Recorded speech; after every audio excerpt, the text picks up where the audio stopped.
Meyer. Over to the left, Lori from 610 WTVA.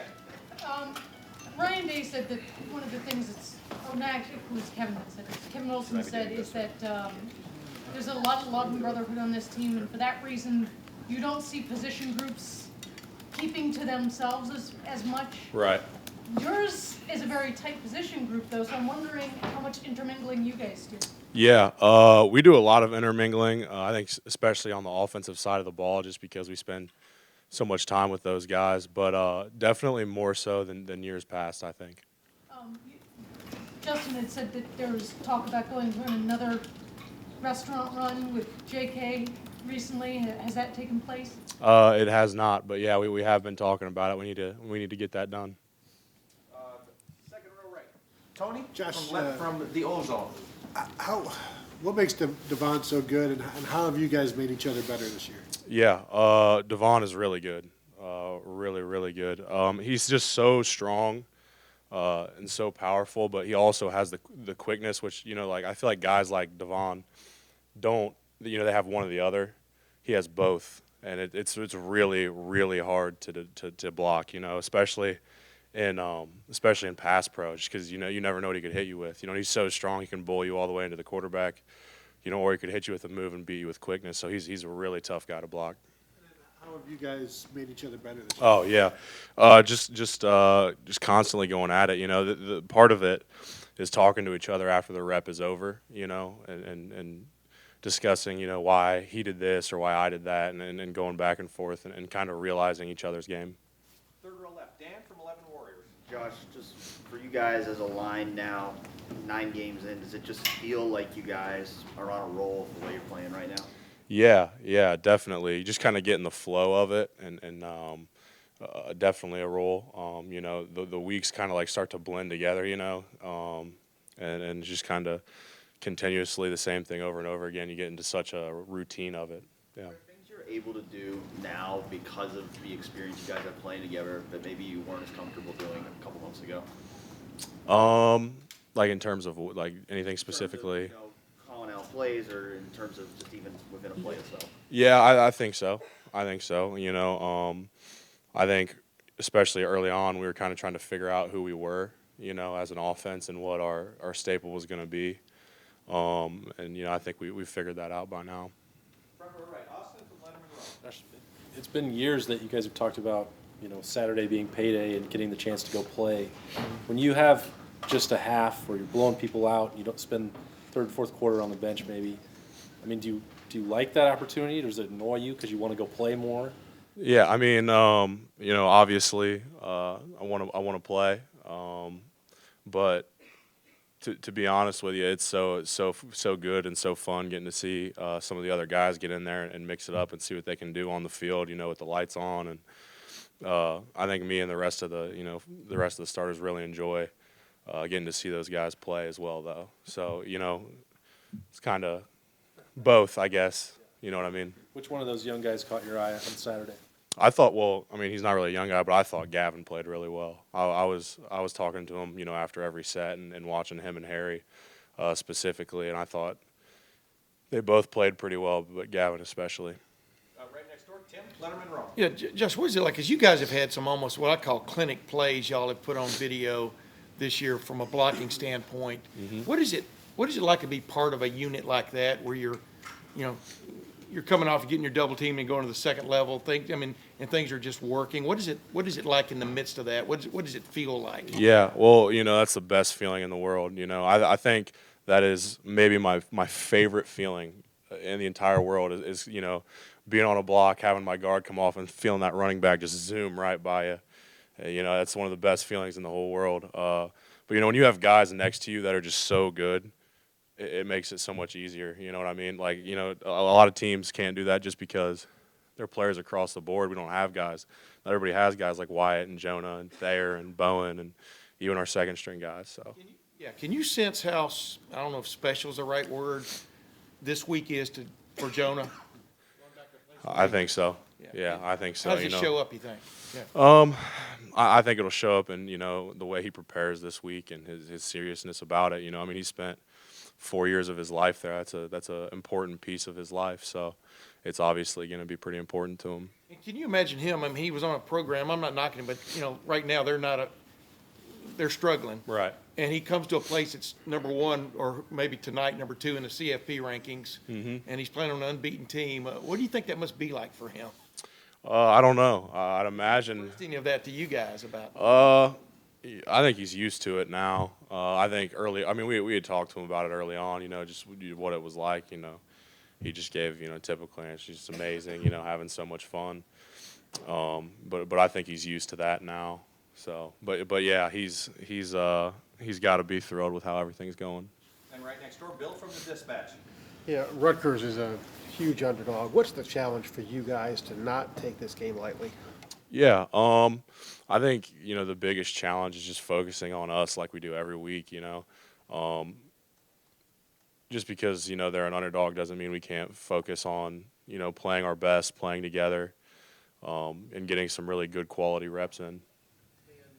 Tim just referenced that the CFP is going to come out tonight. You're probably going to drop to 2. Do you guys care? Is there any thought about that at all?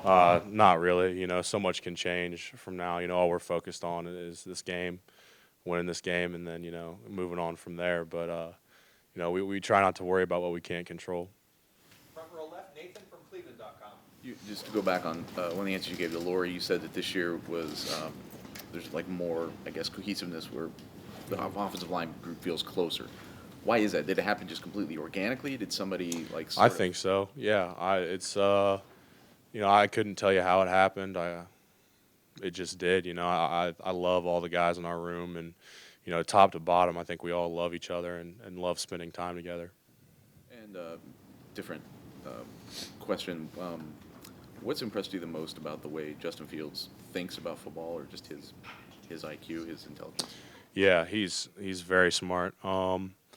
It's interesting sometimes. Like it doesn't happen very often, but every now and then we'll go back and forth.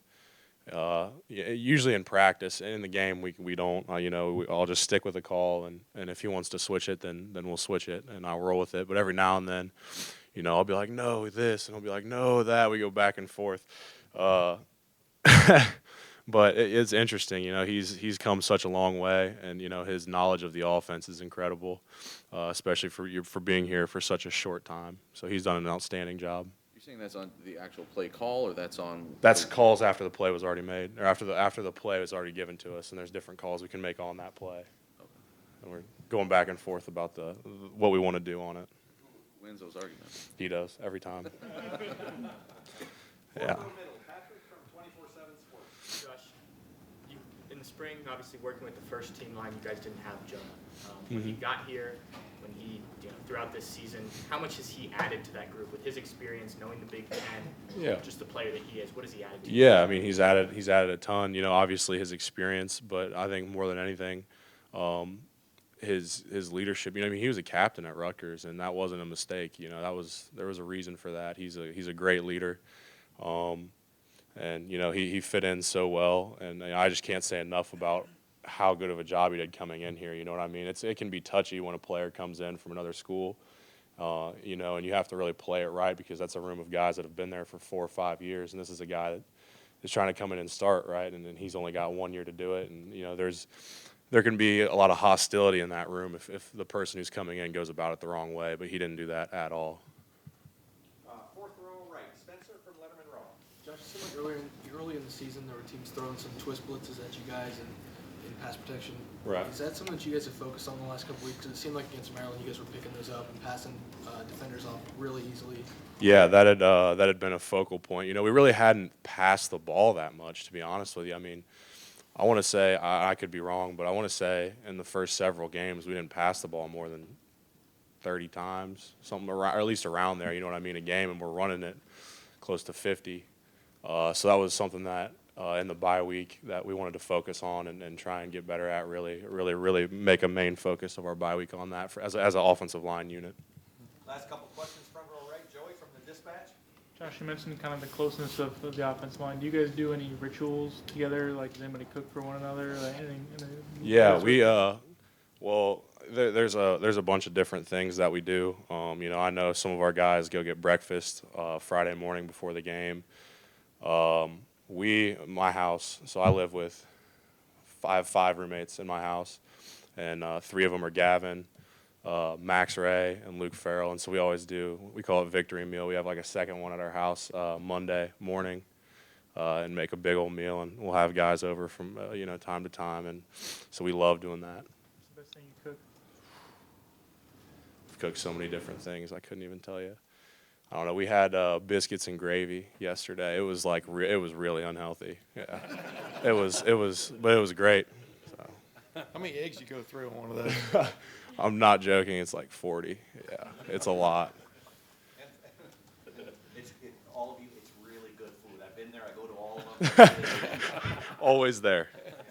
Final questions. Over here to the right, Marcus, Daily News. When you guys talk about camaraderie being maybe greater this year, how much does the new facility and all the new toys and things that we saw before the season, does that have any impact on it at all?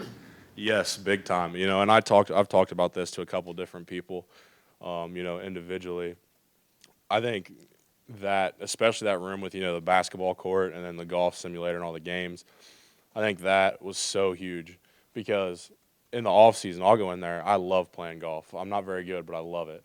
So I'll go in there. I'm in there a couple hours a day in the off season, just messing around, hitting shots, maybe watch some film. But while I'm there, some other people, like Ruckert loves to golf. We've had a bunch of different guys that like to golf that'll go in there and we'll just play together, and it's guys that I normally wouldn't hang out with outside of the facility. And then while we're doing that, there's 10 guys, shooting hoops, playing horse or something. So we're all together for a good amount of time, and I think that added, a significant amount of camaraderie in our team. Joshua, thank you so much. Thanks, guys.